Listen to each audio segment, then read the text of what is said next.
Hello' বন্ধুসকল, আপোনালোকে যদি আপোনাৰ মাটিৰ জমাবন্দী ওলাব বিচাৰিছে, আপোনাৰ যদি ডাক নাম্বাৰ আৰু পাট্টা নম্বৰ মনত নাই, টেনশ্যন ল'বলগীয়া একো নাই।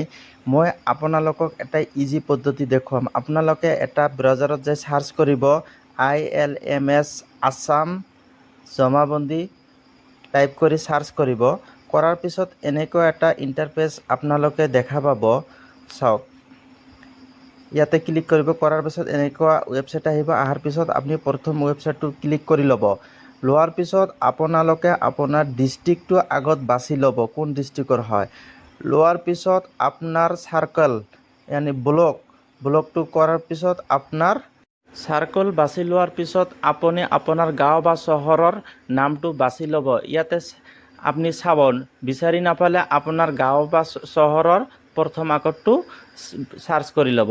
লোৱাৰ পিছত 1 নম্বৰত চাব আপোনাৰ ডাক নাম্বাৰ। যদি ডাক নাম্বাৰ মনত আছে ডাক নাম্বাৰ দিব, যদি পাট্টা নম্বৰ মনত আছে পাট্টা নম্বৰ দিব, আৰু এই দুটা যদি এটাও মনত নাই একদম লাষ্টত চাব চাৰ্চ বাই পাট্টাদাৰ নাম। যাৰ নামত মাটি আছে তেওঁৰ নামটো ইয়াত এনেকৈ এছামিছত লিখি ল'ব। চাওক, মই লিখি লৈছোঁ, আপোনালোকে চাওক, এনেকৈ লিখি ল'ব।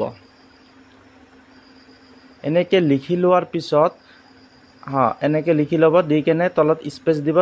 দিয়াৰ পিছত আপোনাৰ নামৰ উপাধিটো দিব। দিয়াৰ পিছত ওপৰত চাব কেপচাৰ আছে, কেপচাৰটো ফিল আপ কৰি দিব একদম ওপৰত। যদি আপোনাৰ কেপচাৰটো ধৰিব পৰা নাই, তাৰ ছাইডত আপুনি ক্লিক কৰি কেপচাৰটো চেঞ্জ কৰি দিব পাৰিব।